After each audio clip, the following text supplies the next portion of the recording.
और सदन में जब आप पहुंचते हैं तो आपका दोहरा चरित्र, दोगला चरित्र सामने आता है। और अगर आपने वो शपथ झूठा लिया है तो फिर आपके ऊपर क्यों कार्रवाई नहीं होनी चाहिए और आपकी सदस्यता क्यों नहीं जानी चाहिए। और साथ ही साथ उसके एक कदम और आगे बढ़ गई कोर्ट।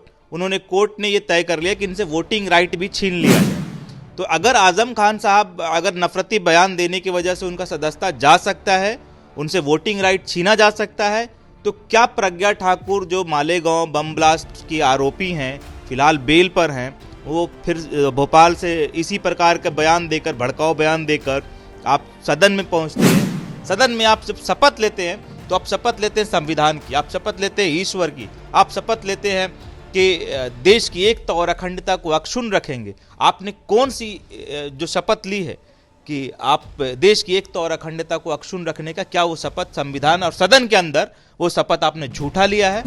बीजेपी सांसद प्रज्ञा ठाकुर ने जो बयान दिया उसको लेकर के विवाद शुरू हो गया। हालांकि कई जो मुस्लिम धर्मगुरु हैं उन्होंने इस पर खुल करके बात नहीं की, लेकिन राजनीतिक तौर पर लोगों ने इसका खुलकर विरोध भी नहीं किया। उन्होंने कहा कि लव जिहाद के मामले ज्यादा बढ़ रहे हैं और हिंदू लड़कियों की सुरक्षा के लिए उन्होंने अपील करते हुए यह कह दिया कि आप अपने घरों में हथियार रखें, हथियार नहीं है तो कम से कम सब्जी काटने वाला जो चाकू है वो तेज करके रखें। हमारे साथ बात करने के लिए जन अधिकार पार्टी के प्रवक्ता शाहान परवेज जी हैं। शाहान जी, जिस तरह का ये बयान उनकी तरफ से आया, आप लोग पहले से भी उनका विरोध करते रहे कि मालेगांव बम ब्लास्ट मामले में एक्यूज हैं वो, और इस बयान के बाद जो है लोग उनकी गिरफ्तारी की मांग कर रहे हैं।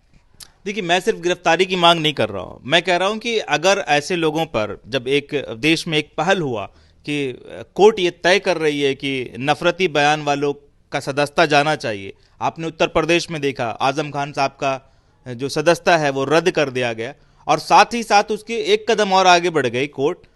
कोर्ट ने ये तय कर लिया कि इनसे वोटिंग राइट भी छीन लिया जाए। तो अगर आजम खान साहब अगर नफरती बयान देने की वजह से उनका सदस्यता जा सकता है, उनसे वोटिंग राइट छीना जा सकता है, तो क्या प्रज्ञा ठाकुर जो मालेगांव बम ब्लास्ट की आरोपी हैं, फिलहाल बेल पर हैं, वो फिर भोपाल से इसी प्रकार का बयान देकर, भड़काऊ बयान देकर आप सदन में पहुंचते हैं। और सदन में जब आप पहुंचते हैं तो आपका दोहरा चरित्र, दोगला चरित्र सामने आता है। सदन में आप जब शपथ लेते हैं तो आप शपथ लेते हैं संविधान की, आप शपथ लेते हैं ईश्वर की, आप शपथ लेते हैं कि देश की एकता और अखंडता को अक्षुण्ण रखेंगे। आपने कौन सी जो शपथ ली है कि आप देश की एकता और अखंडता को अक्षुण्ण रखने का, क्या वो शपथ संविधान और सदन के अंदर वो शपथ आपने झूठा लिया है? और अगर आपने वो शपथ झूठा लिया है तो फिर आपके ऊपर क्यों कार्रवाई नहीं होनी चाहिए और आपकी सदस्यता क्यों नहीं जानी चाहिए? मैंने ये बात पहले भी प्रज्ञा ठाकुर को लेकर ये कहा था कि जब उन्होंने राष्ट्रपिता महात्मा गांधी मुर्दाबाद के नारे लगाए और उनका समर्थन किया, गोडसे जिंदाबाद का समर्थन करने वाली विचारधारा, तो ऐसी विचारधारा का हमारे देश के सदन में कोई जगह नहीं होना चाहिए। तो प्रधानमंत्री ने तो कहा था कि ऐसे लोगों को हम दिल से माफ नहीं करेंगे। तो दिल से माफ नहीं करेंगे तो आप कानूनी कार्रवाई क्यों नहीं करेंगे? आप माफ कीजिए, नहीं कीजिए, आपसे हमारा मतभेद हो सकता है, मनभेद है क्या आपसे, मैं ये पूछ रहा हूं। आपकी पार्टी के लोग हैं, या तो प्रधानमंत्री जी स्पष्ट कर दें कि आपकी पार्टी के ऊपर आपका कोई नियंत्रण नहीं है, आपके सदस्यों के ऊपर आपका कोई नियंत्रण नहीं है, आप उस पर एक्शन नहीं ले सकते। और अभी जो वो कोर्ट, मैं न्यायालय से भी ये गुहार कर रहा हूं कि जब आपने आजम खान का सदस्यता रद्द कर दिया, आपने वोटिंग राइट छीन लिए, तो आप बताएं कि इनका क्या हो रहा है? जो देश के राष्ट्रपिता को नहीं मानती, जो बाबा साहब अंबेडकर के द्वारा बनाए गए संविधान को नहीं मानते, जो बाबा साहब अंबेडकर को नहीं मानते, जो देश की संविधान में यकीन नहीं रखते, देश को तोड़ने की बात करते हैं, क्या उनके साथ क्या होना चाहिए? इस देश के अंदर मैं आपको बता देना चाहता हूं कि आज जो सरकार चल रही है, ये दोहरी सरकार है, इसकी दोहरी नीति है। आप एक तरफ कहेंगे सबका साथ करेंगे, सबका विकास लेकर करेंगे, सबका साथ लेकर सबका विकास करेंगे, और फिर एक तरफ आप मुसलमानों को टारगेट करेंगे, आप माइनॉरिटीज को टारगेट करेंगे। आप जब दलितों के ऊपर अत्याचार होगा आप चुप रह जाएंगे, आप जब ओबीसीज की बात होगी आप चुप हो जाएंगे। आप डोमिनेट करना चाह रहे हैं। हम कह रहे हैं कि अगर देश की एकता और अखंडता को किसी भी दल से, किसी भी दल से, किसी भी दल के नेता से अगर खतरा होता है और देश की एकता और अखंडता भंग होती है, तो उसके ऊपर कानूनी कार्रवाई होनी चाहिए।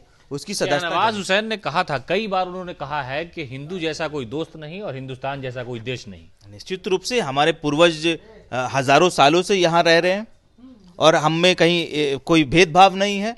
हम एक साथ रहे हैं, हमारा खाना पीना एक साथ रहा, हमारे कल्चरल एक्टिविटीज सब साथ रही है, और हिंदू जैसा अगर कोई दोस्त नहीं है, हमारा कई दोस्त हिंदू है।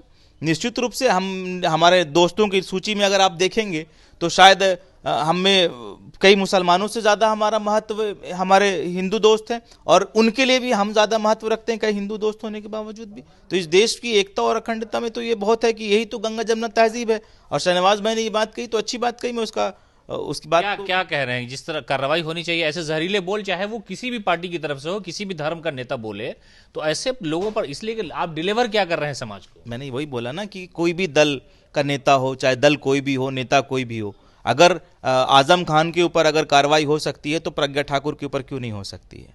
क्या आजम खान का बयान अगर आपको नफरती बयान लगता है तो ये जो बयान है कि आप गला काटने को तैयार हैं, आप जान लेने को तैयार हैं, इस तरह से आप प्रोवोक कर रहे हैं, भड़काऊ बयान दे रहे हैं, तो क्या इससे आपने जो शपथ लिया, मैं आपको बार बार कह रहा हूं कि आपने जो शपथ लिया है सदन के अंदर उस संविधान का, जिस संविधान से देश चलता है, और उस चीज कहा कि आपने एकता और अखंडता को बरकरार, ये कहां से एकता और अखंडता को बरकरार रखने की बात आपने कही है? तो निश्चित रूप से कहीं ना कहीं इसमें देश की एकता और अखंडता को ऐसे बयान से खतरा है। और ऐसे लोगों का मेरा प्रधानमंत्री जी से मांग है कि अगर आप सच में देश की एकता और अखंडता को बरकरार रखना चाहते हैं, और अगर आप सच में आपका विजन है, मोटो है, इरादा है कि सबका साथ होना चाहिए, सबका विकास होना चाहिए, तो फिर इस प्रकार के लोगों का सदस्यता रद्द कराइए। और रद्द नहीं, इस प्रकार के लोगों का आपने देश की नागरिकता भी इनसे छीन लेनी चाहिए।